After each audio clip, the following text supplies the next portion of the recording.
Primeira semana do ano e 2 policiais militares já foram assassinados no estado. Essa manhã, o soldado Miquéias Marinho Ribeiro foi atacado por bandidos em Japeri. Escutamos um tiro tipo fogo, assim, muita coisa. O policial Daniel Henrique Mariotti, baleado na linha amarela, foi enterrado ontem. A crise na saúde. Na UPA do Engenho de Dentro, tem cama amarrada com gaze. O colchão dele estava todo rasgado, a roupa de cama também vinha manchas de sujeira e eu não queria. As enfermeiras até evitavam disso. No Hospital Pedro II, em Santa Cruz, falta até água para beber. Tá aqui, ó. Isso aqui é meu, ó. Bolsa térmica que eu trago água de casa para poder beber e dar pro meu marido, ó. Tá aqui, ó. Em Guapimirim, na Baixada, a esperança de moradores depois de 6 dias de torneiras secas. São 15 para as 8, a gente ainda está aqui na casa da Valéria Cristina. A gente veio conferir de novo, só por desencargo de consciência, essa torneira aqui que puxa a água que viria diretamente da rua. E olha só, agora, olha, a água está começando a cair. No Engenho de Dentro tem chafariz de esgoto no meio da rua. E carnaval em janeiro já tem bloco embalando foliões nas ruas do Rio.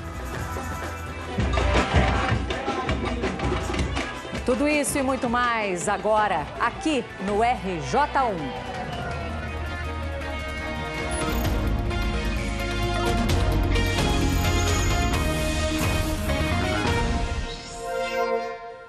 Meio-dia e 2 minutos no Rio. Boa tarde para você. E a gente começa o RJ falando da morte de mais um PM. Estamos na primeira semana de 2019 e já são 2 policiais militares assassinados no Rio. O segundo caso foi essa manhã em Japeri.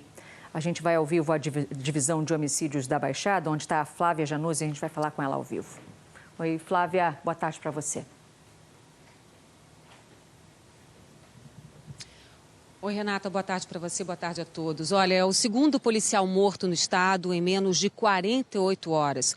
A morte de Miquéias Marinho Ribeiro da Silva está sendo investigada aqui pela Divisão de Homicídios da Baixada Fluminense, que fica no município de Belfor Roxo. O pai do policial prestou depoimento aqui mais cedo e contou que o filho morava bem perto da casa dele em Japeri. Disse que ele costumava deixar a arma e a farda na casa do pai e que todo o plantão passava lá para pegar a farda e a arma. Hoje de manhã, Miquéias, que trabalhava no batalhão de olaria, passou, como era de costume, na casa do pai antes de ir trabalhar. O pai contou à polícia que ele não estava nem com a farda e nem com a arma no momento em que foi baleado. Conversei agora há pouco com o delegado Daniel Rosa, ele conversou aqui pelos bastidores e disse que acredita que foi realmente uma execução e que tenha motivação passional. O soldado Miquéias era casado e tinha um filho de 6 anos. Vamos ver na reportagem do Diego Aidar. Esse é o estado em que ficou o carro do PM. Foram pelo menos 15 tiros, todos em direção à porta do motorista. O pai do PM, o seu Israel, acordou com o barulho. Escutamos um tiro tipo fogo, assim, muita coisa. Como eu pensei assim, isso não é comum, eu vou sair para fora. E meu filho já estava chorando, minha esposa, entendeu? E aí ela, desesperado lá na frente, eu não sabia nem o que fazer. O soldado Miquéias Marinho, de 30 anos, morava perto da casa dos pais e costumava passar lá todo dia antes de ir trabalhar. Mas hoje, quando o PM chegou ao endereço na rua Maria José, no bairro Primavera, em Japeri, foi baleado por bandidos. O seu Israel percebeu que o filho ainda estava vivo, entrou no carro e dirigiu até a Policlínica Itália Franco, mas ele não resistiu. A Delegacia de Homicídios da Baixada está investigando o caso. A polícia vai analisar a hipótese de execução por causa da quantidade de tiros disparados. De acordo com o pai, os bandidos não roubaram nada do policial. O soldado Miquéias trabalhava na PM havia 6 anos. O pai conta que algumas vezes ele desabafava sobre o perigo da profissão. Ele sempre foi mais assim, não falava muito da profissão, entendeu? Mais perigoso, né? No dia a dia, às vezes ele falava. Gostava de ser policial muito, entendeu? Gostava muito de ser policial. O soldado Miquéias era casado e deixa um filho de 6 anos de idade. Ele queria muito dar mais conforto à família e estava animado. Ele contou para o pai que esse ano ele tinha a chance de ser promovido a cabo. Sonho que acabou na manhã de hoje.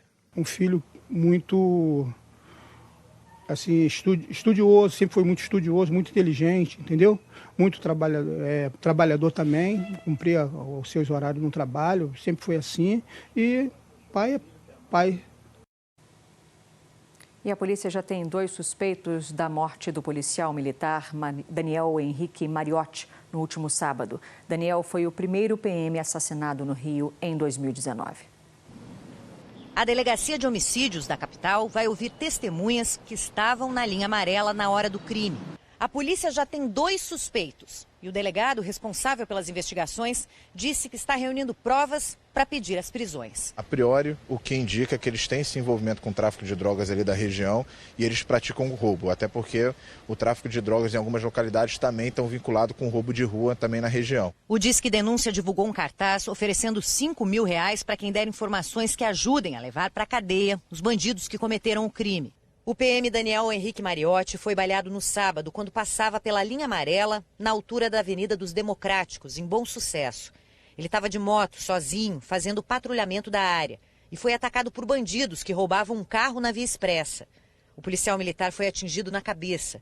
Ele foi socorrido e levado para o Hospital Federal de Bom Sucesso. Ele morreu logo depois.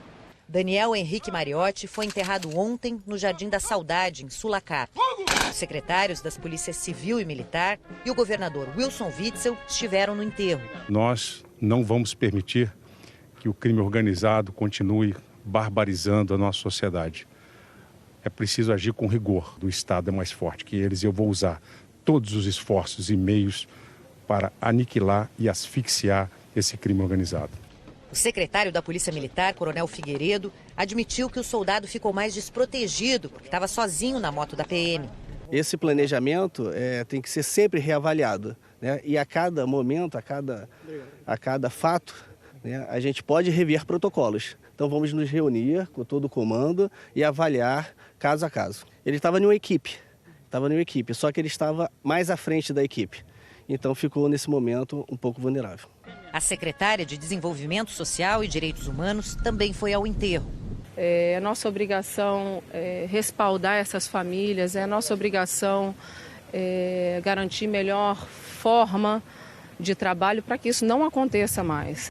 Numa rede social, o presidente Jair Bolsonaro prestou solidariedade à família do policial. No sábado, logo depois da morte do PM, a polícia encontrou o carro usado pelos bandidos. Segundo o Batalhão da Maré, o veículo foi queimado e não pôde ser retirado da comunidade. Por isso, a perícia foi feita no local. Ontem, as polícias civil e militar fizeram uma operação nas comunidades de Manguinhos, Jacarezinho, Mandela e Arará em busca de informações. Apreenderam maconha, cocaína e cargas roubadas. E prenderam 4 pessoas. Daniel Mariotti tinha 30 anos. Ele trabalhava no Batalhão da Maré e estava na Polícia Militar desde 2013. Ele deixa a esposa e um filho de 3 anos. Foi justamente do filho que ele falou na última mensagem que mandou para o pai. Ele escreveu: "Agora que sou pai, percebo o tamanho do amor que um pai tem por um filho. Você foi e é o melhor que você pode ser. Queria dizer que te amo muito. Espero que meu filho sinta por mim o amor que sinto por você." Depois da operação da polícia ontem no Jacarezinho, moradores ficaram sem luz. A Light disse que 10 transformadores foram atingidos por tiros durante a operação. Muitas casas continuam sem luz porque a companhia considerou que não há condições de segurança para fazer os reparos. Já estou aqui ao lado do nosso Fernando Veloso, comentarista de segurança. Veloso, 2019 mal começou e já está aberta essa lista tão triste de PMs mortos. 2 já. Renata, o que a gente espera é que 2019 seja diferente de 2018, seja diferente de 2017. 131 policiais mortos no ano, quase 100, agora deve fechar esse ano. E a gente começa com 2 casos. Dos 2 casos, é importante a gente destacar aqui uma fala do governador: o Estado é mais forte, sim, do que o crime. Ele é mais forte, tem que ser mais forte, é necessário que ele seja mais forte. Mas o policial, ele é fraco, sozinho. Pois é. O que precisa mudar nos protocolos de segurança para que os PMs em serviço estejam mais protegidos? É isso aí. O policial não pode estar mais fraco, ele não pode estar vulnerável. Ele não pode embarcar numa motocicleta sozinho, mesmo que ele esteja em equipe. Nem numa viatura? Nem numa viatura. Até na viatura, porque quem dirige não tem condição de oferecer resistência. Ele vai dirigir, mas se ele for atacado a tiros, ele não tem como continuar dirigindo o carro, o veículo, e fazer uso da sua arma de fogo. Então esse protocolo tem que ser revisto, sim, Tá certo, comandante Eloy, quanto mais rápido, melhor, porque as coisas continuam acontecendo. Tem policiais nas ruas hoje protegendo a gente. Com relação ao policial que foi morto hoje em frente à casa dos pais em Japeri, que teve o carro alvejado aí por pelo menos 15 tiros, você contou 18, pelo menos 18, né? O que já se sabe sobre esse crime? Olha, a Delegacia de Homicídio está investigando, já apura essa linha, segundo o delegado informou agora, confirmou a fala, inclusive, do governador, né, num evento agora de manhã, de que esse crime seria passional, pode estar relacionado a um anterior relacionamento desse policial. Então, teria sido, de fato, uma execução. Pelo menos 18 tiros, segundo a perícia preliminar, são todos do mesmo calibre. A ele, né? Os tiros são muito concentrados, a gente vê aqui, local, né, onde os tiros entraram. Eles foram dados de forma perpendicular aqui e levou aí a morte desse policial. Mas teria aí uma motivação passional, confirmando a fala do governador, o delegado responsável por essa investigação. Daqui a pouquinho a gente conversa mais. Até já. UPAs administradas pela organização social Cruz Vermelha estão com problemas graves de abastecimento. Você lembra? Os donos dessa OS foram presos acusados de desviar 15 milhões de reais. Nas UPAs de Magalhães Bastos e do Engenho de Dentro, falta remédio até para febre. Macas estão quebradas, lençóis sujos e o ar-condicionado não está funcionando. Ventilador e roupa de cama. É o kit básico para quem está na UPA do Engenho de Dentro. O ar-condicionado não funciona bem. Aí fica difícil, porque a gente está lá com o paciente acamado, a gente fica desconfortável também, né? Foram 8 dias nesse sufoco. A Vilma acompanhou o pai internado e até fralda ela teve que trazer de casa. A cama estava amarrada com ataduras, né? O colchão deles estava todo rasgado. A roupa de cama também eu não precisava da deles, porque vinha manchas de sujeira e eu não queria. As enfermeiras até evitavam disso. Quase um mês depois da Operação Calvário, que prendeu 11 funcionários da OS Cruz Vermelha por desvio de 15 milhões de reais da saúde, ainda tem terceirizado reclamando de atraso no 13º e falta de vale transporte. Hoje era a sujeira que chamava a atenção na porta da unidade de pronto atendimento e as lixeiras cheias. Funcionários e pacientes também reclamam que está faltando segurança na UPA. Nos últimos dias ela funcionou sem vigia. Hoje encontramos 2 de plantão, um no estacionamento e outro ali na entrada. Mas isso é só metade do que deveria ser. À noite, ninguém sai lá de dentro e até caminhar aqui do lado de fora ficou perigoso. Eu mesma presenciei vários assaltos aqui na rua, porque isso aqui é um deserto. Desde novembro que não recebemos nenhum tipo de salário, nem 13º, nem nada. Muitos estão faltando. Alguns estão abandonando. Até medicamento está em falta. O William está com uma gripe muito forte. O médico passou 6 remédios na emergência hoje cedo.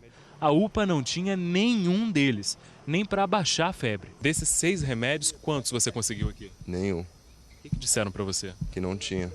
E que era para mim ir na farmácia comprar, porque aqui não tinha nenhum desses remédios. Pois é, e entre esses remédios a gente vê aqui dipirona. Dipirona é um remédio básico, paracetamol, nem isso tem aqui. Não, nada. Eu fui na farmácia 2 vezes e a mulher falou que não tinha. Agora tem que comprar, né? Sair do meu bolso. Também tem problema na UPA de Magalhães Bastos. Falta o básico para socorrer as pessoas. E a gente fica tentando fazer o uso de outras medicações que não fazem o mesmo efeito. E o paciente é que sofre com tudo isso. Secretaria Municipal de Saúde disse que não faltam remédios que impeçam o atendimento. Sobre o defeito no ar-condicionado, a Secretaria disse essa semana que o problema vai ser resolvido. A Secretaria afirma que está substituindo a empresa que faz a segurança nas UPAs ainda esta semana e que as macas com defeito vão ser consertadas. Mais promessas e promessas e promessas. Edmilson, tudo bem? Boa tarde. Agora, a gente viu que essa organização social, Cruz Vermelha, é investigada por desvios e superfaturamento, não só no município do Rio, mas em outros municípios do nosso estado e em outros estados brasileiros também. Como é que ela continua operando? Então, veja que essa UPA, são várias, né, administradas por essa organização, sofrem duplamente. Primeiro o seguinte, a prefeitura não vem repassando corretamente os recursos. E esta organização social ainda é suspeita de desviar os poucos recursos que recebe. Então, Então veja, mas na administração pública é sempre mais complicado, Renata. Porque é o seguinte, a prefeitura não pode, mesmo sabendo que ela é investigada, rescindir o contrato. Ela precisa abrir uma auditoria, precisa abrir uma investigação administrativa e só depois disso pode trocar a organização social. É assim. Senão a própria organização social pode entrar na justiça contra a prefeitura. Então, mas a prefeitura enquanto está isso não fazendo esse acontece, trâmite. a situação fica caótica do jeito que a gente está mostrando. A prefeitura vem fazendo esse trâmite, mas precisa chegar lá na frente. E quando chegar lá na frente para retirar essa organização social, precisa abrir uma outra licitação para contratar outra organização social. Veja como a população sofre na burocracia. Pois é problema nas UPAs, nos hospitais públicos do Rio a situação é igualmente grave, falta médico, falta remédio e o calor está insuportável. O leque já é a segunda opção para aliviar o calor do marido. A Valdirene disse que com o ar-condicionado quebrado, só o ventilador não está dando vazão. Não tem água, não tem nada ali, eu trago tudo de casa, tá aqui, ó. Isso aqui é meu, ó, bolsa térmica, ó. Bolsa térmica que eu trago água de casa para poder beber e dar pro meu marido, ó. Tá aqui, ó. Cheio de mosca, não tem ar-condicionado. Os médicos são muito atenciosos, mas infelizmente eles estão trabalhando por amor. Na última quinta-feira, nossa equipe esteve também na porta do Hospital Pedro II. Alguns acompanhantes estavam sentados no chão porque as cadeiras foram usadas como leitos. Aí o prefeito anunciou que iniciaria um mutirão de cirurgias ortopédicas nos hospitais municipais. A gente planejou fazer 25 cirurgias ortopédicas nesse final de semana.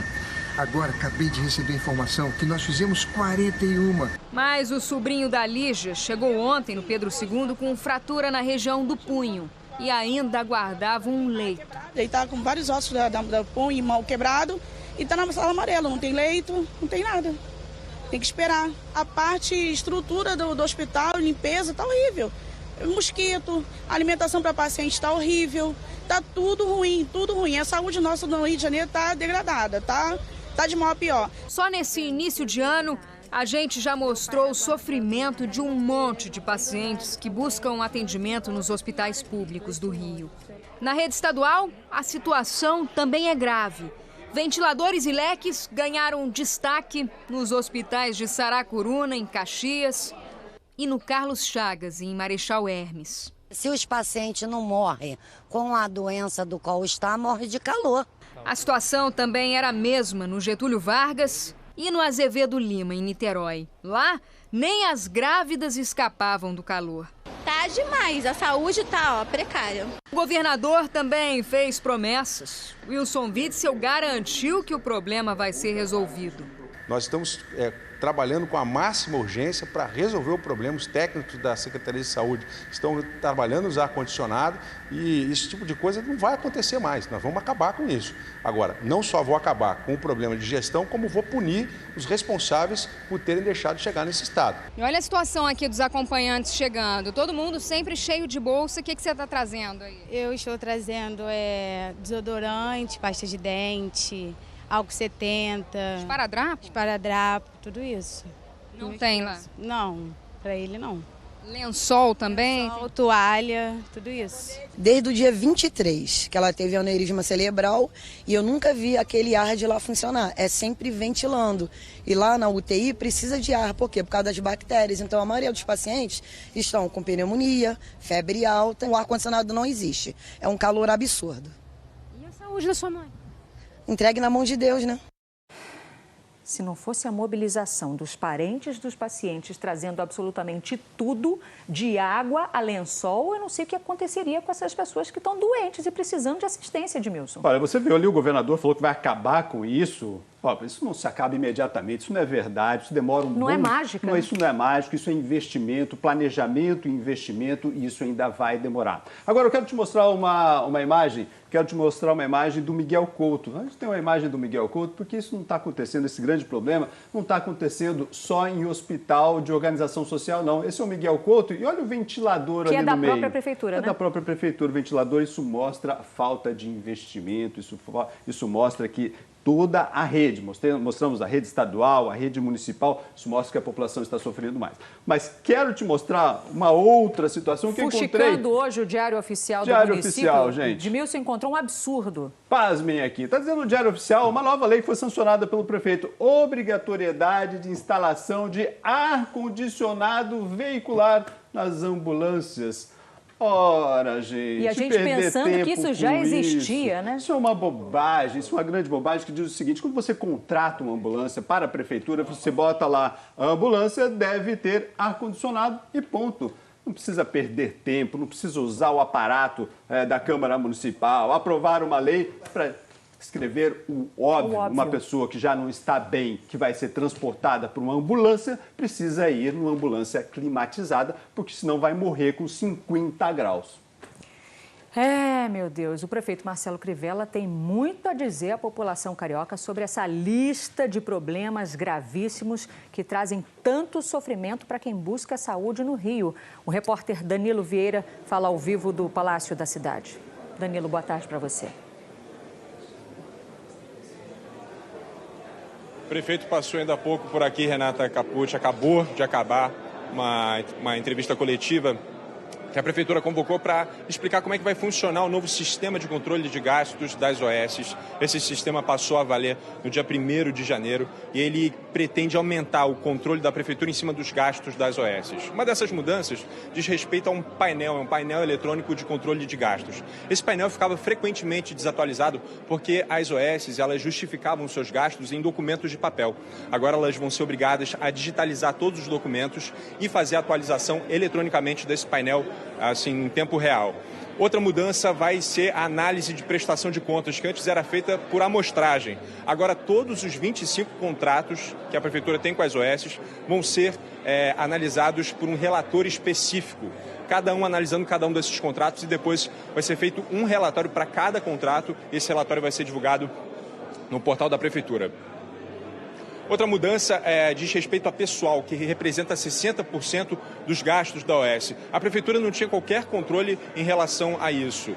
Não sabia quem eram, jornada de trabalho. Agora a Prefeitura vai ter o registro, vai ter o controle desses profissionais, quem são, onde trabalham e a jornada de trabalho. O prefeito Marcelo Crivella falou ainda há pouco sobre essas mudanças nesse sistema. Vamos ouvir um pouco. Esse sistema vai fazer um sucesso não só para a OS, como para o nosso controle, para não haver atrasos. Nesses 2 últimos anos, o que aconteceu de mais difícil na nossa gestão era exatamente o controle das OS. Não havia uma semana que 10, 15, 20 milhões não fossem destinados para ela. O Alexandre é testemunha disso. Mas nunca era suficiente. Os recursos nunca eram suficientes. Impressionante. Não havia uma maneira de equilíbrio. Uma reclamação do público, uma reclamação dos funcionários, uma reclamação da prefeitura. Todos reclamavam e a gente buscava um caminho para aperfeiçoar isso. Edmilson, o que vai mudar na prática com essa fiscalização das OS? Na prática está aqui, você tem uma pessoa olhando para o contrato o tempo inteiro e na prática você usa o dinheiro de uma forma correta. Então antes você pagava primeiro para depois perguntar, opa, você realmente prestou esse serviço? Agora não, está tudo no computador digitalizado, usei uma agulha, está aqui e você paga por essa agulha, você não paga por um pacote todo. Mas é importante, isso é fundamental você controlar o que você está gastando, mas você também tem que honrar seus pagamentos. Botei aqui porque tem pagamento, a Prefeitura tem pagamento para fazer amanhã dos seus servidores. A Prefeitura está dizendo que vai pagar os seus servidores municipais amanhã, então já está garantido, mas os funcionários de organizações sociais, interrogação, há uma previsão, opa gente, há uma previsão, saiu aqui, isso é uma interrogação, há uma previsão, agora foi. Há uma previsão de pagamento, há uma previsão de pagamento até a metade do mês, mas isso não está garantido, então já teremos atrasos nos salários aqui de quem trabalha em organização social. Veja, é super importante você ali segurar seus gastos, mas tem que honrar seus pagamentos para que tudo funcione. E não é o que está acontecendo neste momento. E pensar quanto tempo isso está rolando, né, sem que esse controle seja feito de forma mais transparente, né? Desde quando começou 2009. Ah, Edmilson, mudou a classificação dos idosos no município do Rio. Explica pra gente. Super importante também está no Diário Oficial, gente. Estou sempre de olho no Diário Oficial porque isso muda a nossa vida. Isso aqui é uma lei que está dizendo o seguinte: será considerado idoso no município do Rio de Janeiro todo aquele que tiver idade igual ou superior a 60 anos. Isso vale para quê? Filas, até prioridades? Agora, Renata, era 65 anos, então está abaixando para 60 anos. Então, você tem prioridade, fila de idoso para 60 anos. Opa, andar de transporte público, 60 anos era 65. Mas, Renato, olhando, a lei orgânica do município diz que no transporte vale 65 anos. Então, a lei que deve facilitar a vida de todos nós já trouxe um problema. O que vale agora? É a lei orgânica do município que diz 65 anos ou é essa nova lei que diz 60 anos? Mas a lei orgânica está superior a essa. A Constituição do Estado também diz que no transporte público vale 65 anos. Então, essa lei trouxe mais problemas para a gente. Super bom, fiz, 60 anos, mas estou trazendo aqui benefícios para a população, mas trouxe esse descontrole. Para a fila do banco vale 60 anos, para eu pegar ônibus já não vale? Ou será que vale? Então, a prefeitura vai ter que dizer agora o que é que está valendo, ou senão isso vai parar na justiça mais uma vez, para facilitar a vida do cidadão, não para dificultar a vida do cidadão. Né? Daqui a pouquinho a gente fala mais. Até já.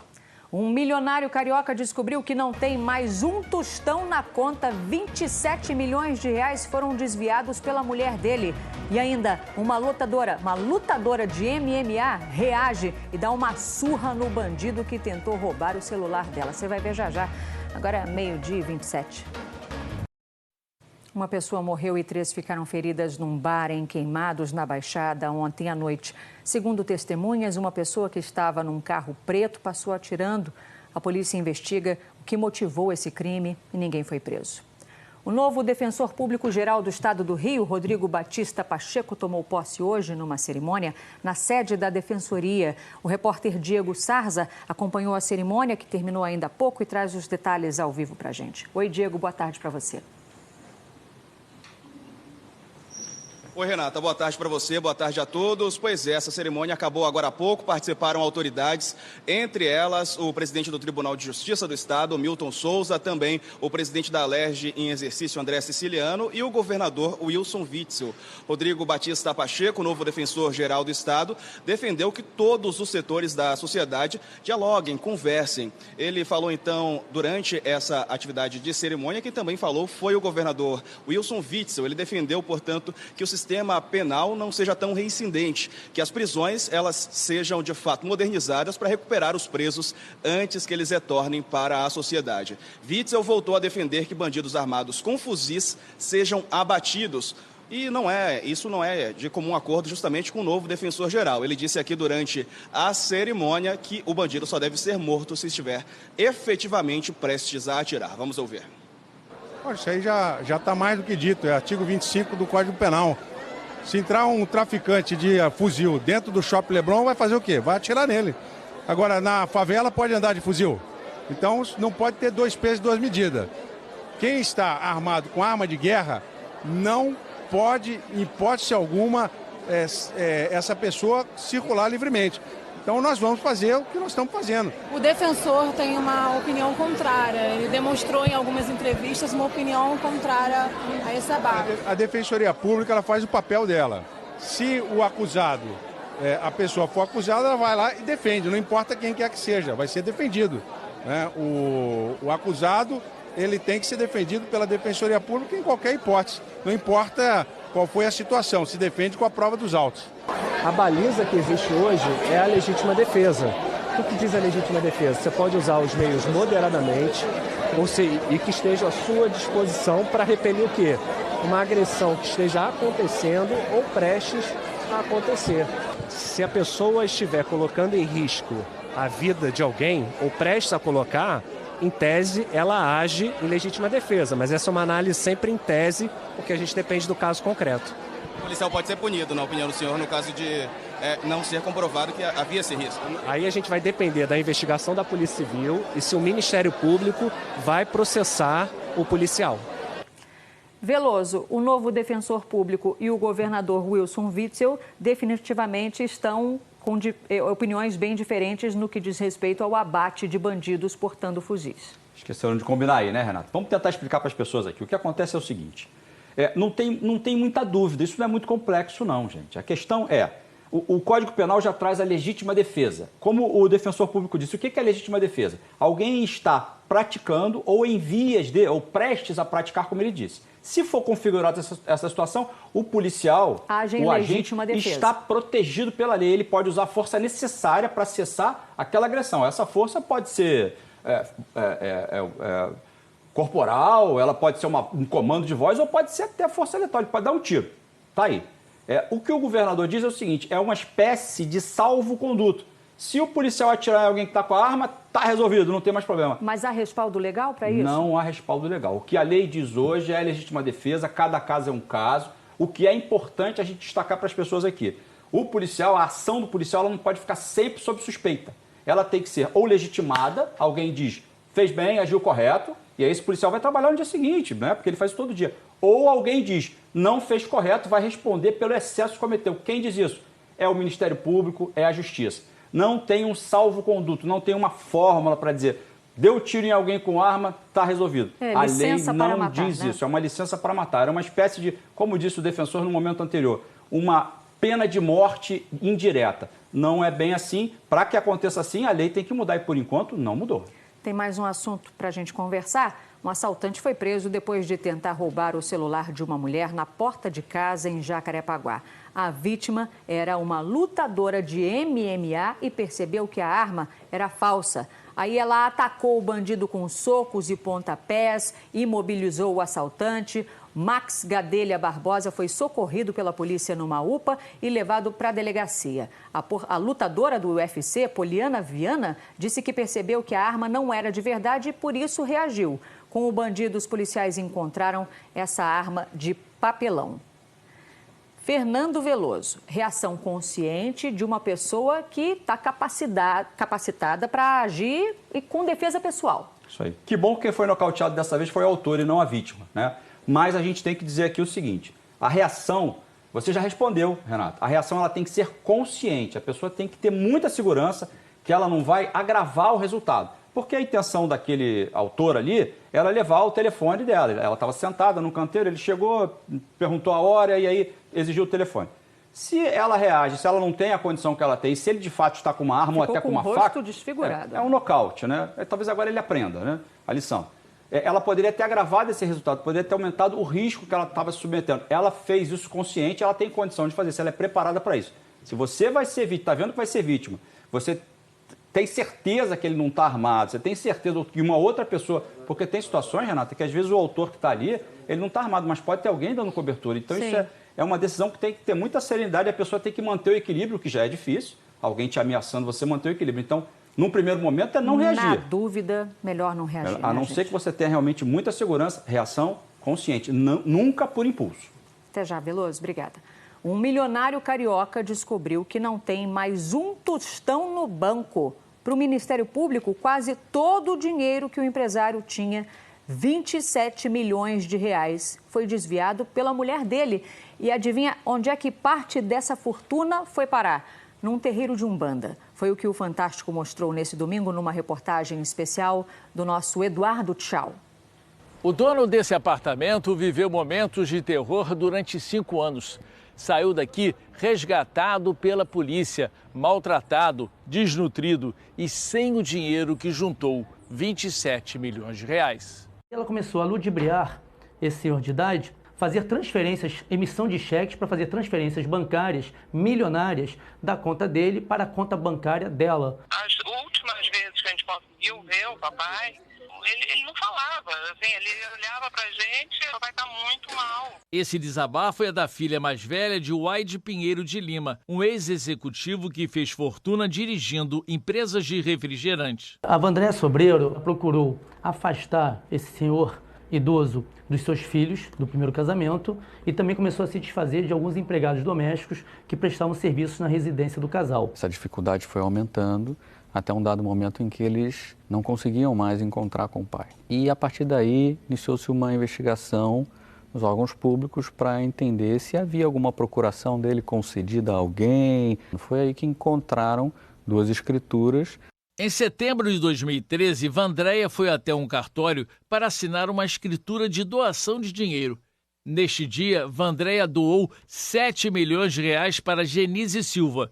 10 dias depois, fez outra doação para a mesma pessoa. Desta vez, foram mais 5 milhões de reais. Nos 2 documentos, a mesma exigência. Genise teria a obrigação de repassar o dinheiro para o terreiro ubandista Rompe Mato, que fica nesta casa e que é comandado por Genise, mãe de santo e beneficiária de Vandréia. Parecia uma doação religiosa, mas, na verdade, era um esquema de desvio de dinheiro. Segundo o Ministério Público, funcionava assim. Vandréia descobriu que o Wide tinha uma fortuna guardada no banco. Ela começou a dar medicamentos sedativos para o companheiro, capazes de causar confusão mental. Depois de dopar o empresário, Vandréia pedia para ele assinar cheques que eram usados para transferir dinheiro da conta dele para a conta dela. A segunda parte do plano era repassar para 5 pessoas o dinheiro doado ao terreiro de Umbanda. Entre essas pessoas estava a mãe de santo Genise. Ela arquitetou essa trama toda porque se no final esse golpe fosse descoberto pelas autoridades, ela se colocaria como lesada, vítima de um golpe religioso, teria sido ludibriada por uma pseudo-mãe de santo. O dinheiro de Wide também foi usado para Vandréia comprar 4 imóveis, 2 apartamentos e 2 salas comerciais. O valor total desses imóveis somam mais de R$1,5 milhão de reais. A família do empresário procurou o Ministério Público. Em 2016, Vandréia foi convocada para prestar depoimento na delegacia. Foi a oportunidade que a família teve para tirar o Wide do apartamento. Os envolvidos tiveram as contas e os bens bloqueados pela Justiça. São acusados de associação criminosa, estelionato e lavagem de dinheiro. Chegaram a ser presos, mas agora respondem em liberdade. A nossa reportagem tentou falar com os citados, mas ninguém quis dar entrevista. Se você souber de algum caso como este ou de maus tratos, pode denunciar pelo Disque Idoso da Secretaria de Direitos Humanos. Anote esse número, é o 2334-5500.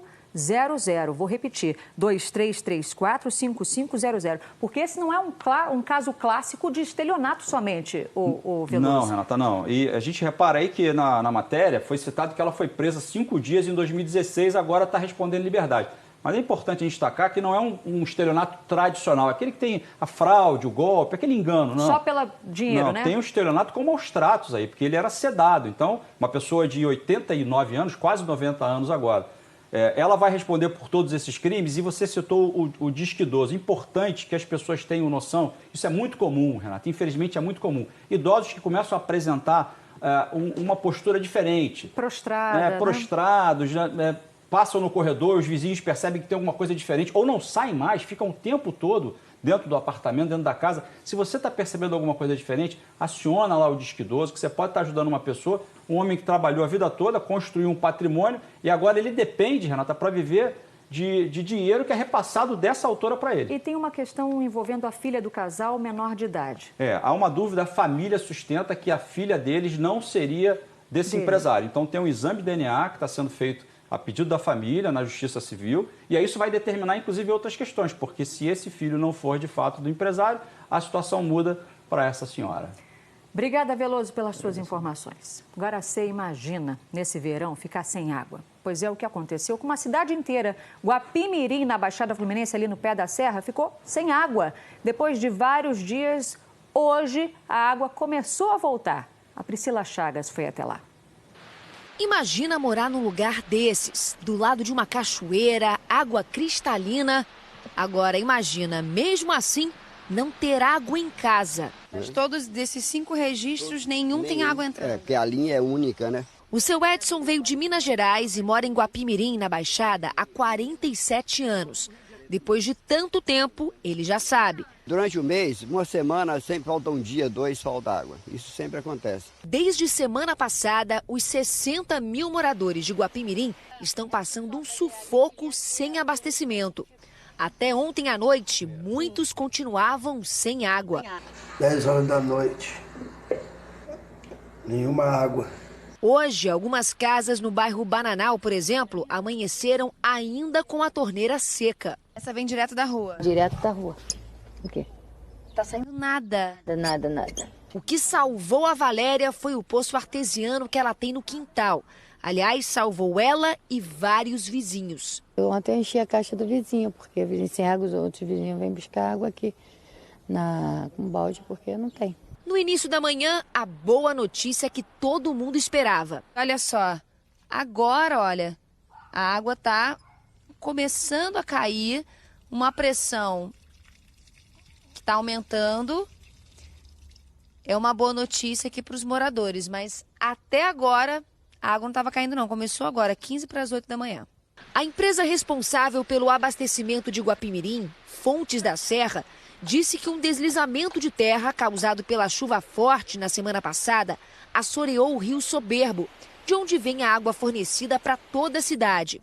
Por isso, a captação foi interrompida. A empresa que está prestando serviço no local está descumprindo o contrato, portanto, o contrato foi descumprido e deve, evidentemente, ser rescindido e a SEDAI deverá assumir a operação naquela região. Para os moradores fica sempre o medo de faltar água de novo. O Marcos só estava conseguindo tomar banho graças à piscina que tem em casa. Como é que você estava fazendo aqui com a piscina? Pegando com balde, ali está o balde ali, para usar, para jogar em banheiro e para tomar banho. Ô Edmilson, o que está valendo, afinal de contas? É a Fontes da Serra ou a SEDAI a responsabilidade pelo abastecimento de água lá em Guapimirim? Bom, vamos lá. O que está valendo agora, gente? A Prefeitura decretou situação de emergência e houve o pedido do governador. Então, a SEDAI assinou um termo de cooperação com o município. O que é isso? Então, neste momento mais difícil, ajuda com carro-pipa e, nesse momento, também enviou para lá técnicos. O que eles vão fazer lá? Eles vão ajudar a voltar com o tratamento, ajudar a voltar com a captação para que seja normalizado este problema agora. E depois aí vem uma outra discussão. Então vai ser a SEDAI que vai trabalhar lá, vai assumir ou não? Então isso vai ser um segundo momento, porque há um contrato da Prefeitura com essa empresa também. Vamos ver como isso vai evoluir. Você imagina só ficar sem água no meio desse calorão em pleno verão? Pelo amor de Deus, isso não existe, né? Enfim, esse abastecimento tem que ser contínuo e sempre. Daqui a pouquinho a gente volta a conversar. A gente já mostrou aqui no RJ na semana passada um vazamento de esgoto na Avenida Nossa Senhora da Penha, você se lembra, né? Que tinha até porco tomando banho.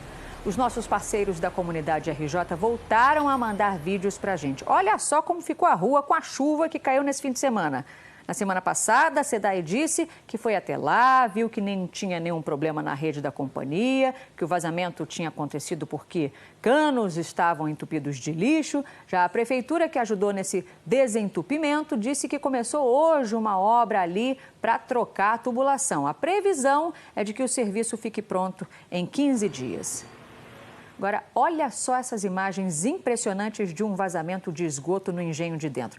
Essa aí, submersa, é a rua Dionísio Fernandes. Os moradores disseram que ela ficou assim por causa do pé d'água que caiu no sábado. E esse chafariz que a gente está vendo no meio da rua, alagada, é de esgoto, minha gente. Os carros não conseguem passar na rua. Os moradores também disseram que esse vazamento já existe há mais de 30 anos. A SEDAI disse que mandou uma equipe ao local e disse que não é esgoto, que o problema é na galeria de águas fluviais da Prefeitura. Já a Secretaria Municipal de Conservação informou que o esgoto nessa área é a atribuição da SEDAI, mas que vai mandar uma equipe até a rua para checar se existe alguma ligação irregular nas galerias. Cada um diz uma coisa, né? Daqui a pouco a gente volta com a previsão do tempo, tá bom? E já tem bloco embalando os foliões nas ruas do Rio. Em pleno janeiro. Você vai ver já. 12h47. O corpo de Tamires Blanco foi enterrado ontem no cemitério de Irajá. A Tamires foi a 4ª vítima de feminicídio este ano no Rio. O marido dela é o acusado da morte. Na despedida, tristeza e orações. O clima foi de revolta durante o enterro de Tamires Blanco da Silva, de 30 anos. No adeus, a família pedia por justiça para que mais crimes de feminicídio não ocorram. Eles viviam muito bem quando começaram, mas há uns 2 meses para cá eles vêm vindo nessa guerra. Ele já tentou enforcá-la 2 vezes. Inclusive, as 2 vezes que ele tentou enforcá-la, ela foi até a mim, eu ajudei. Mas eu não sei o que aconteceu, ela voltou para ele até ele fazer essa tragédia. O caso aconteceu no Morro do Urubu, no bairro da Piedade. Tamires morreu na noite de sexta-feira após ser espancada pelo marido com socos e até garrafadas. No sábado, a polícia militar prendeu o marido de Tamires, Flodilson da Silva Araújo. Ele estava escondido na zona oeste da cidade. O casal estava junto há 3 anos e tinha uma filha de 11 meses. No ano passado, Tamires chegou a procurar a polícia depois de ter sido agredida durante 3 horas por Flodilson. A justiça chegou a expedir uma ordem de restrição que obrigava o marido a manter uma distância de 300 metros da mulher. Mas depois disso tudo, o casal decidiu reatar o relacionamento, que terminou em tragédia. A família foi até a casa de Tamires para encontrá-la e comemorar o aniversário da madrasta dela.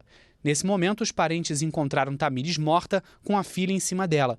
A bebê estava com cortes nas pernas, mas passa bem. Só no estado do Rio de Janeiro, 4 mulheres foram assassinadas pelos companheiros nesses primeiros dias do ano. Despedidas como a de Tamires, que se repetem, deixando famílias destruídas pela dor e pela saudade. São chocantes esses casos, né? A gente fica tristíssimo de verdade. Agora, chama a atenção é que os agressores, na grande maioria dos casos, são muito próximos às vítimas, né? O perigo está bem ali do lado, Renata.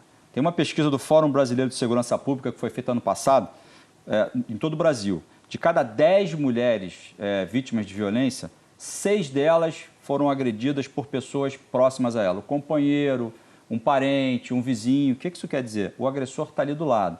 Por isso que é importante que essa denúncia seja feita, seja por uma denúncia anônima, um disque denúncia. Ou a própria mulher procurar a polícia. Tem uma rede de assistência no âmbito municipal, no âmbito estadual.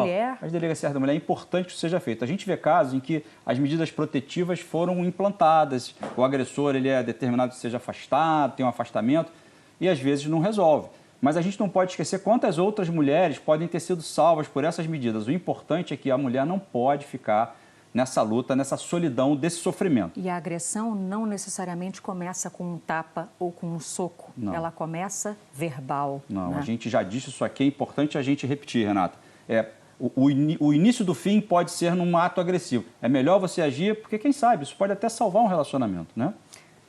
A polícia concluiu o inquérito do assassinato de Matheus Passarelli Simões Vieira, a Mateusa. Segundo a investigação, a estudante da UERJ foi assassinada por traficantes do Morro do 18, em Água Santa, na Zona Norte, depois de tentar tirar a arma de um bandido quando foi levada para o chamado Tribunal do Tráfico. Mateusa foi capturada pelos traficantes quando entrou na comunidade nua e desorientada depois de sair de uma festa. A Justiça decretou a prisão de 2 homens, Genilson Madison Pereira, o GG, que você vê aí na foto, e está foragido, e também de Messias Gomes Teixeira, o Feio, chefe do tráfico no 18. Eles respondem por homicídio doloso e ocultação de cadáver. Veloso, tem um outro bandido procurado nesse caso da Mateusa. Sim, Renata, a polícia investigou, a Delegacia de Homicídios investigou, a Delegacia de Descoberta de Paradeiros, que era vinculada à Delegacia de Homicídios. Esse foi o que efetuou o disparo, né, com um fuzil. Agora, eu quero destacar aqui, Renato, o seguinte: esse é um caso emblemático da crueldade do tráfico de drogas, para as pessoas perceberem o quão cruéis podem ser essas pessoas. Ela não foi executada porque ela tentou arrancar a arma das pessoas, desse traficante não. Ela foi executada porque ela estava desorientada. Então, ela não sabia o que ela estava fazendo. Ela foi tentar pegar a arma, a gente diz isso, pode parecer que ela foi tentar pegar a arma para agredir o sujeito. Não foi isso, não. É porque eles são cruéis mesmo, eles são desumanos. Esse chamado Tribunal do Tráfico. Esse Tribunal do Tráfico não tem recurso, entendeu? Então, entrou uma pessoa desorientada. Imagina, é importante destacar isso. Não são pessoas que mereçam a sua confiança. Traficantes de drogas devem ser denunciados. Um criminoso, então, os criminosos estão identificados, um foi preso em julho e o outro continua foragido. Continua foragido. Quem tiver informação sobre esse outro criminoso, lá do Morro do 18, passe essas informações para a polícia, para o Disque Denúncia, ajude a tirar esses criminosos. Vamos chamar assim, é melhor, né? 2253-1177. Obrigada, Veloso.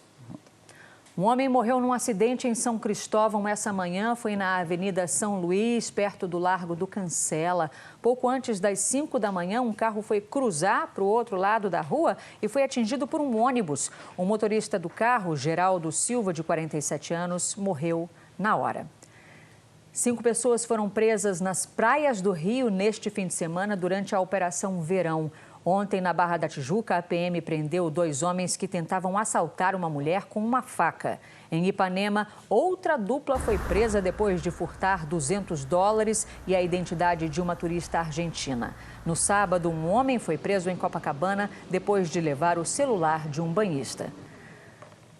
O carnaval é só em março, mas as ruas do Rio, é isso aí, já começaram a entrar no clima dos blocos.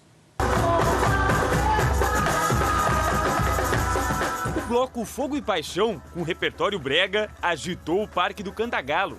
Ainda é janeiro, mas quem tava lá não quis nem saber dessa história de que o carnaval só começa em março. Já começou, hoje é o start. Começou aqui agora pra mim. O espírito do Fogo e Paixão é a apresentação gratuita. Então a gente está tendo a oportunidade de fazer hoje uma apresentação de graça para todo tipo de público, no cartão postal do Rio de Janeiro. Então melhor do que isso não tem. Muito bom começar o ano desse jeito. Ainda faltam quase 2 meses, mas quem já começou a curtir quer uma festa cheia de alegria e respeito. Eu espero muito que esse carnaval seja um carnaval de muito amor, de muito respeito e que a gente cuide da nossa cidade. O carnaval é uma das potências que o Rio tem e a gente tem que valorizar e estar de peito aberto e feliz mesmo, assim, cuidando, respeitando. E com o solzão de ontem deu praia, né?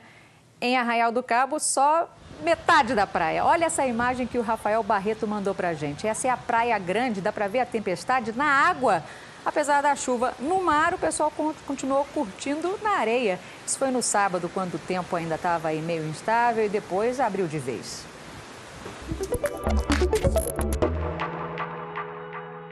Agora hoje, meus amigos, tem calor para fazer camelo derreter, viu? Sol a pino e forte desde cedo, batendo aí 40 graus, sensação térmica de 43 e ó, sem chuva.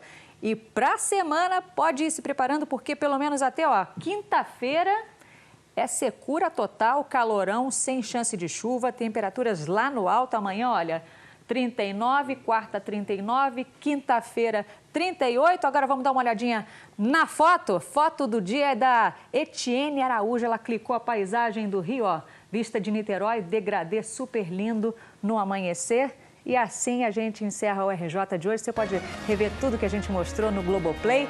Obrigada pela companhia de sempre. Boa tarde, boa semana para você e até amanhã. Tchau.